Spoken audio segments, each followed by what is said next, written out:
Welcome to Hope is Here. My name is Greg Horn, and we are continuing our look at the book of Hebrews on Mondays and Tuesdays here as we are on our summer road trip. Hard to believe that summer's almost over and only 13 chapters in the book of Hebrews. So just like summer's coming to an end, so is our study of this book. But I had a lot of good feedback and always appreciate that when people reach out and let us know they've been blessed by a program, whether it's something that I've shared or one of our many, many wonderful guests. And just want to encourage you, if you've been blessed by a program, if it's on a podcast, to comment on that. For the YouTube channel, just really is encouraging to us and the people that support our ministry, and just so thankful for what God's doing through Hope is Here. Well, today we are going to look at Hebrews 12. Last week we looked at one of my favorite chapters in the Bible, Hebrews chapter 11, which is kind of called the Hall of Fame of Faith chapter, and just looking at the many amazing women and men that God used over 2,000 years ago, and that we stand on their shoulders today and where our faith comes from. And if you missed that program last week, really want to encourage you to go to our website, hopeisheretoday.org. That's hopeisheretoday.org, and check that out. And just to recap, if maybe you haven't been with us on the previous Mondays, the book of Hebrews was written about 70 years after Jesus went to be in heaven and sat on the throne right next to God. And the people that had become followers of Jesus, they were getting a little discouraged because, out of sight, out of mind, as the old saying goes. And some are thinking about going to their old ways. And the author of Hebrews just said, hey, I want to remind you about all that Jesus did, and remind them about angels and how God used the angels before Jesus arrived in the scene. And also showed us how Jesus can help us with temptation. Then also that if we've accepted Jesus as our Savior, that we don't have to be afraid of death anymore. And then we looked at how that Jesus is our anchor of hope during tough times, and that when Jesus is all you've got, Jesus is all you need. And so if you missed any of those programs, I hope you will go to our website or wherever podcast, whatever platform you listen on. We're on all those, and subscribe to Hope is Here. We would greatly appreciate it. But today we're going to be hanging out in Hebrews chapter 12, verses 1 and through 3. It says, therefore, since we are surrounded by such a great cloud of witnesses, let us throw off everything that hinders and the sin that so easily entangles. And let us run with perseverance the race that is marked out for us, fixing our eyes on Jesus, the pioneer and the perfecter of our faith. For the joy set before Jesus, he endured the cross, scorning its shame, and sat down at the right hand of the throne of God. Consider him who endured such opposition from sinners, so that you will not grow weary and lose heart. Friends, I really planned on doing more verses in chapter 12, but as I was preparing these messages for this week, I just felt like I needed to camp out and stay in verses 1 through 3. Just so many nuggets of wisdom that we all need, and that we can apply in our life here 2,000 years later. I mean, there's no doubt the author of Hebrews was just anointed with God's favor and blessing when he wrote this book, because just in 3 verses alone, there's so many things that we can apply in our lives today. And so I'm titling this message today, Running with Endurance. Running with endurance, talking about, the game of life. So you can have endurance, because I do believe that one of Satan's greatest tools is discouragement.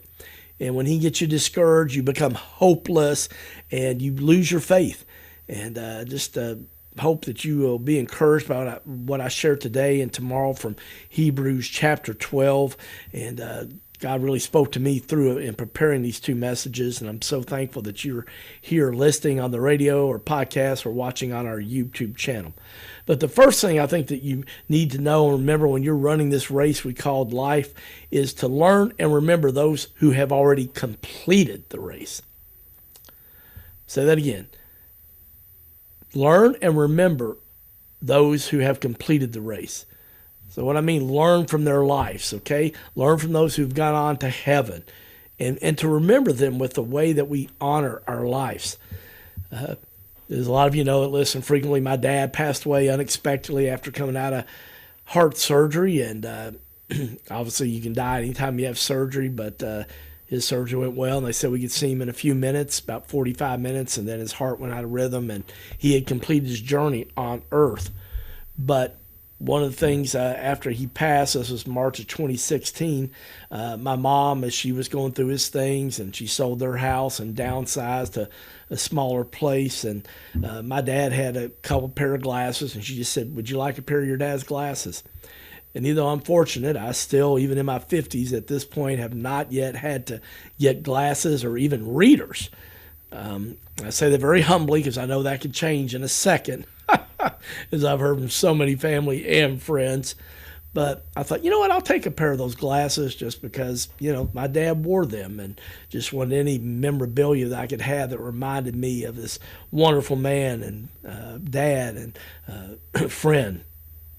So then, fast forward a few months later, a good friend of mine, Jimmy Fields, who I'd known when he was executive pastor at Vineyard Community Church. Then we actually served together for a year on a church. But all of a sudden, Jimmy just started feeling bad, and he got diagnosed with mesothelioma. I don't think I'm pronouncing that right, but a form of cancer. It usually involves being around asbestos.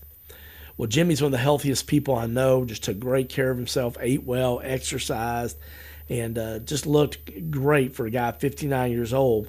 But unfortunately, in less than a year, he was gone, and he had completed his journey on earth. And so his wife had, Jimmy had several pair of glasses over the years that he had kept in a drawer. And so I just felt led to ask his precious wife, Diana. I said, could I have a pair of Jimmy's glasses? And I want to put those with my dad's. Then, so that Jimmy went to heaven in March of 2017, and then just 3 months later, in June of 2017, one of my heroes of the faith, one of the main reasons I'm in ministry today, is my hero, Wayne Smith, completed his time on this earth. And just to be honest with you, just in a little over a year, I lost 3 men that had a huge impact on my life. And so I was really struggling. I was hurting. And after Wayne's funeral, and his daughters were trying to get his house ready and to sell that. And I'm pretty good friends with one of his daughters, Jana, and she knew how much her dad, Wayne Smith, meant to me. And so she called me and said, hey, we're letting a few people that, I know really love Dad, and he impacted their lives, to come down to his study in the basement of our house. And if there's anything you want, books or anything, you can have those. And so I saw once again that he had a couple pair of glasses sitting there. And so I just asked her, told her the story about my dad and my friend Jimmy Fields, and I'd be honored to have a pair of Wayne's glasses. And she said, absolutely, you can.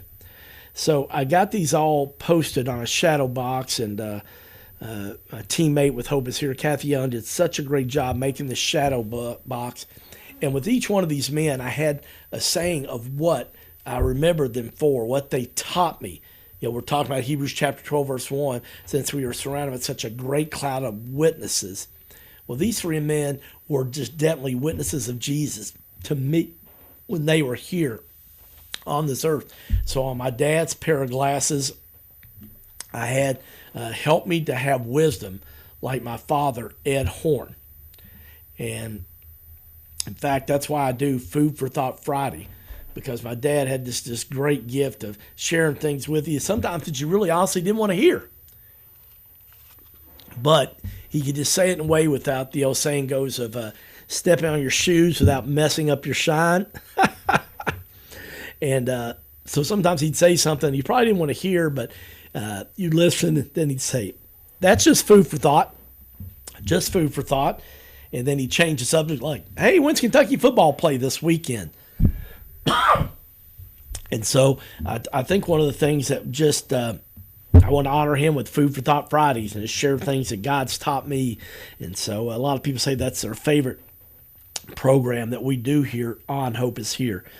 Then for Wayne Smith, I said he always inspired hope in people. Always inspired hope in people. And I'm so thankful for that I had a front row seat sitting under Wayne's teaching for all that time. And then as he was retired from ministry, got to spend time with him and just listen and learn and pray with him. I'm so thankful for that season of life. But Wayne always saw hope in people. He never thought anybody's life was hopeless. And I saw him model this so many times. I never forget a time I was out at Southland Christian. I believe it was a Wednesday night, and we'd had some event there, and I was helping take down the chairs and things, and I was the last one to leave, and I went in to turn the light off in this room, in the conference room, and all of a sudden I heard this, "Hey, is that you, Horn?" I said, "Yes, sir." I said, he said, "Come here for a second, please." And I went back to his office. He said, "I just got a phone call from somebody. They're stranded on Richmond Road." And Wayne opened up his wallet, gave me a $100 bill, which was a lot of money back then. This was in the 90s. Still a decent amount today, but not as much, obviously, it used to be. But he said, "I want you to pick him up. He's in front of the Shoney's Hotel. I want you to check him in the room. Then I want you to give him the rest of the money. And then I want you to pray with him and tell him that God loves him." And I thought, here's Wayne just providing hope for a guy that was hopeless. And, on a Wednesday night, and Wayne just out of his own pocket did that. And, man, that's just kind of what I've tried to model my life. And I've definitely not achieved all the things that Wayne Smith's done or had near the impact. But I've just tried to be faithful with whatever God has entrusted me with. And that I always believe there's hope because of Jesus. And I'm so thankful for Wayne and how he modeled that with his life. Then my buddy Jimmy Fields, that I've talked about, I wrote on his what was inscribed with his glasses, his eyeglasses. Jimmy Fields made you feel valued and heard, and you just had a peace when you were around Jimmy. And friends, I pray that would be said of you and of me when people around us that, they just felt peaceful. And I hope sometimes I achieve that, but I know often I don't. And I'm so thankful for Jimmy, and Jimmy loved to give hugs, and man, I've tried to model that. I'm a hugger, and I know some people don't like it, so I have to be careful with that. But Jimmy just was amazing. In fact, he had a T-shirt that was made for him that said "Free Hugs," and I just love that guy and what he stood for and who he was, and such a man of God. And he brought me peace, and I'm thankful that I could call him my friend, and just what a difference he made in my one and only life, and that he made in so many other people's too, and just want to continue to honor his life and his legend. He didn't know this would be his last sermon on earth, but actually the last sermon that he preached before he unexpectedly got cancer and then died. He said in this sermon, "I prayed, God, if I could ever be that guy that stands at the door, that gives a smile, a handshake, a welcome, and a hug. I love giving hugs, to give a lifeline of hope, love, and acceptance." Friends, that's what Jimmy modeled. He did give those free hugs, and he gave a lifeline of hope to so many people, and you felt loved and accepted no matter what was going on in your life. And man, I just want to see people the way my father did, and see life and have God give me wisdom to help others make wise decisions. Like Wayne Smith, I don't want to ever give up on anybody, and I want to let people know there's always hope because of Jesus. And then like Jimmy, man, I just want to listen to people and make sure that I'm fully engaged with them when I'm in that moment with them, and not thinking about my to-do list or looking around the room. And we all been there when people do that to us. When you're in a conversation, you can tell they're not really listening. And then give people a hug. And Jimmy used to always say when we were walking off after a conversation with him, "Blessings, brother." And you knew that he really, really meant it. And so we're basing it off Hebrews chapter 12, verse 1. "Therefore, since we are surrounded by such a great cloud of witnesses," those are three of the witnesses that I try to honor with my life. We're out of time, but I hope you'll join us again tomorrow. My name's Greg Horn, and this is Hope is Here.